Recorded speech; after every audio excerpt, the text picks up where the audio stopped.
حضرت کو کسی نے کہا کہ ان دنوں میں مولوی مینگل صاحب آیا وہ بھی دبئی میں، یہ بہترین اکثر اعظم ہے، غیر مقلدین کے لیے بہت بہترین علاج ہے، سمجھے؟ تو حضرت نے کہا کہ ارے بھائی اس کا نام تو میں نے سنا ہے ہندوستان میں، نمبر اس کا دے دو کسی طرح۔ میرا نمبر مفتی صاحب کو مل گیا، مفتی صاحب نے فون کیا، ہیلو، میں نے کہا جی وعلیکم السلام، میں دبئی میں تھا۔ ہیلو، میں نے کہا کون؟ سعید احمد۔ میں نے کہا جی پہچانا نہیں۔ سعید احمد۔ کون سا سعید احمد؟ پالم پوری۔ میں نے کہا جی پہچانا نہیں، سمجھے؟ پالم پوری، خادم دارالعلوم دیوبند، سمجھے؟ میں نے کہا اچھا وہ صاحب تحفۃ العلمی، تحفۃ البخاری، سمجھے؟ یہ اس کے آپ مصنف ہے، سمجھے؟ تو تحفۃ القاری۔ تو کہا ہاں ایسے ہی سمجھ لو، ایسے۔ جب میں ترمذی جامع فاروقی میں پڑھاتا تھا تو حضرت اقدس نے ایک اسپیشل نسخہ مجھے بیروت کا لے کر کے دے دیا، مفتی نظام الدین رحمۃ اللہ علیہ فرمانے لگے کہ مولوی منظور کتاب کو یہ سمجھتا ہے، سمجھے؟ ہمارے والے لوگ جو ہے لمبی لمبی تقریر کرو، اب اللہ تعالی ہمارے استاد جی کو جزائے خیر دے، اس نے کتاب کو حل کر دیا واقعی، سمجھے بھائی جان؟ کتاب فضول باتیں نہیں کرتا، کتاب کو حل کرتا ہے۔ مفتی سعید احمد پالم پوری، ان کی تحفۃ العلمی اردو میں آ گئی، بہت اچھی چیز ہے، سمجھے؟ لیکن یہاں پاکستان میں ناکام ہے، پاکستان میں اس کو پڑھنا ہی ناجائز ہے۔ وفاق المدارس میں تو ضروری فَإِن قِيلَ قُلْنَا فَإِن قِيلَ قُلْنَا فَإِن قِيلَ قُلْنَا فَإِن قِيلَ قُلْنَا، ہم بھی طلباء کو اسی طرح پڑھاتے ہیں، سمجھے؟ جو ہمارا ترتیب جو ہماری چلی ہے مدارس میں، یہ محدثین کا طریقہ نہیں ہے۔ جس طرح ہم لوگ حدیث پڑھاتے ہیں بر صغیر پاک ہند کے اندر، یہ حدیث کا طریقہ نہیں ہے، یہ مناظرانہ مجادلانہ انداز ہے، مناقضانہ انداز ہے، یہ شوکانی سے لیا ہے بزرگوں نے۔ حضرت اقدس فقیہ الامت رشید گنگوئی کا انداز یہ نہیں تھا، سمجھ شریف میں ہے کہ نہیں؟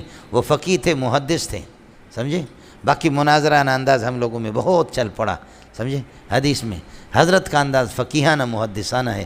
مفتی سعید پالم پوری میرے استاد ہیں، شیخ ہیں۔ میں نے حضرت سے کہا، میں نے کہا آپ نے تمام بزرگوں کے طریقہ چھوڑا، آپ کا اپنا انداز ہے، تو بہت ہنسنے لگے۔ کہتے ہیں اس کے لیے بھی عقل چاہیے، ہر مولوی اس کا بھی ادراک نہیں کر سکتا، یہ آپ کو شاباش ہے کہ آپ نے کم از کم اس کا تو ادراک تو کر لیا۔ میں نے کہا حضرت بالکل انداز آپ کا مناظرانہ مجادلانہ مناقضانہ انداز نہیں ہے، محدثانہ فقیہانہ انداز ہے، سمجھے؟ یہ کسی کی نقل نہیں کرتا، یہ خود نصوص میں گھس گھس کر کے نیچے سے بات نکال لیتا ہے۔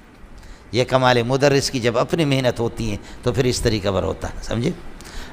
میں اللہ نے میری ایسی ملاقات کرا دی، ہمارے حضرت فرماتے ہیں اس کی بہت ہی سخت طبیعت ہے، مفتی سعید احمد پالم پوری کسی سے بات بھی نہیں کرتا، بند طبیعت۔ آپ بات کریں گے تو ارے بھائی کام کی باتیں تو کرو، نہیں تو خاموش رہو۔ بہت غصے والا ہے، ارے بھائی کام کی باتیں تو کر لو ورنہ خاموش رہو، سمجھے؟ یہ میں نے سنا تھا، ہمارے حضرت فرماتے تھے کہ علم تو اچھا ہے لیکن بہت جلالی ہے، جذبات والا، سمجھے؟ ہمارے شاگرد مفتی اعظم ہے، اللہ آپ کا بھلا کرے، فیجی کے مفتی اعظم ہے، بڈھا ہے، یہاں آ گیا، میری پیشانی بوسہ دینے لگے، میں سبق میں تھا تو ساتھی بھی حیران ہو گئے، وہ بھی رونے لگے، میں بھی رویا، مفتی خالد بھی آئے، مفتی شہباز بھی آئے، سمجھے؟ تو جیسے وہ آئے، شہزاد نام ہے، مفتی شہزاد، مفتی شہزاد آ گئے، کہنے لگے مفتی صاحب کو مجھے بھی کہا کہ فیجی دنیا کا آخری کنارہ ہے، ادھر کئی دفعہ سے کہہ رہے کہ آپ آ جائیں۔ میں نے کہا 36 گھنٹے جہاز کو لگتا ہے، میں آ کر فیجی میں آ کر کے کیا کریں گے، سمجھے؟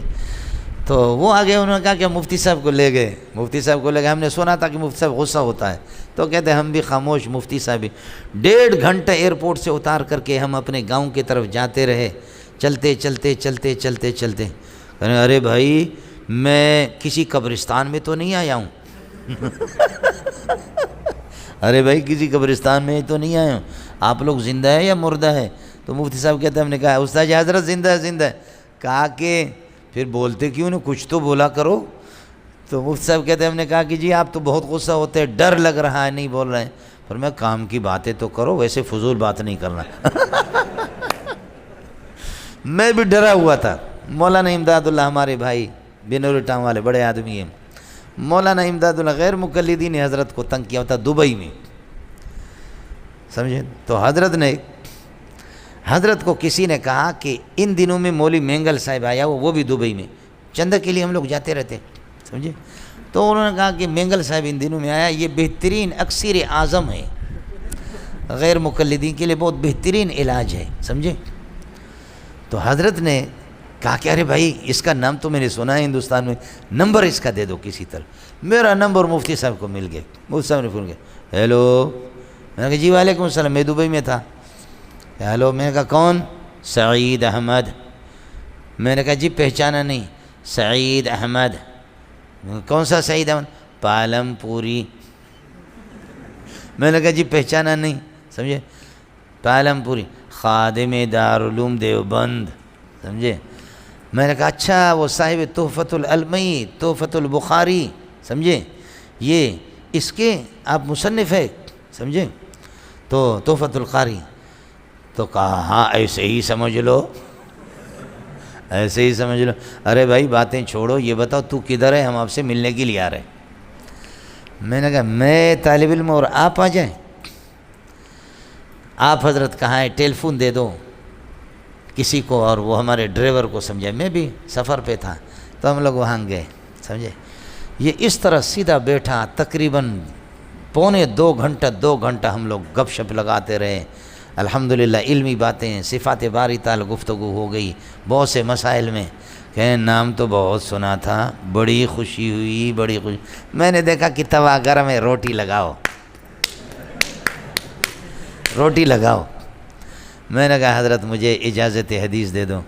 فرمانے لگے ارے بابا بہت چالاک ہو، قسم خدا کی میں نے ارادہ کیا تھا کہ آپ سے اجازت لے لوں۔ یہ سند میں لکھا ہے، آپ کو میں دکھاؤں گا، اگر کروڑ روپے آپ مجھے دیں گے وہ سند میں آپ کو نہیں دوں گا، سمجھے؟ اور کسی کو سند میں دیتا بھی نہیں۔ تو فرمایا کہ بڑی چالاکی کی۔ میں نے کہا حضرت دیوبند والوں کو ہمیں اجازت دے دیں، ہمارے جیسے نالائق لوگ۔ تو پھر فرمایا کہ میں آپ کو خوب جانتا ہوں، ہندوستان سے جانتا ہوں، لیکن یہ ہے کہ ایک امانت علمی ہے، اللہ کی طرف سے ذمہ داری ہے۔ میں نے آپ کا امتحان لیا، 2 گھنٹوں سے ہماری بس علمی گفتگو ہو رہی ہے، امتحان تو ہو گیا، لیکن پھر بھی 25 سال کم از کم کس نے حدیث پڑھائی ہو تو پھر ہم اس کو اجازت۔ میں نے کہا 25 سال میں نے نہیں پڑھائی ہے، لیکن میں نے ساری کتاب، کہتے ہیں آپ کے لیے کوئی مسئلہ نہیں ہے، لیکن صرف عبارت پڑھو، باب ما جاء فی کراہیۃ البول فی المختصر۔ پھر یہاں پر اشاعرہ، ماتریدیہ، معتزلہ اور اسی طرح فلاسفہ، چاروں مذہب میں ربنا اللہ لا شریک لہ، یہاں مذاہب پوچھے۔ رب نے کرم یہ کیا، میرے ذہن میں مجھے مستحضر تھی، وہ میں نے بتا دیا۔ اس کے بعد بخاری کی 3-4 صفحہ عبارت پڑھی، جو سند لکھی ہے، واہ واہ، سمجھے؟ بہت پیاری سند لکھی، بہت پیاری سند ہے، دل کھول۔ اس لیے آپ کو معلوم ہونی چاہیے مجھے دیوبند کی اجازت ہے، سمجھ رہی؟ جو ہندوستان کے اس وقت مفتی اعظم ہیں، اس لیے آپ مجھے دیوبندیوں سے نہ نکالیں، سمجھ رہی میں ہے کہ نہیں؟ میں پکا دیوبندی ہوں، اور پکا دیوبندی، اور جب آپ کے گلے میں ہڈی پھنسے گی تو پھر آپ مجھے بلائیں گے۔ السلام علیکم جی دوستو، آپ نے دیکھا اور سنا شیخ مولانا منظور مینگل صاحب کو کہ شیخ مولانا منظور مینگل صاحب کیا بیان فرما رہے تھے۔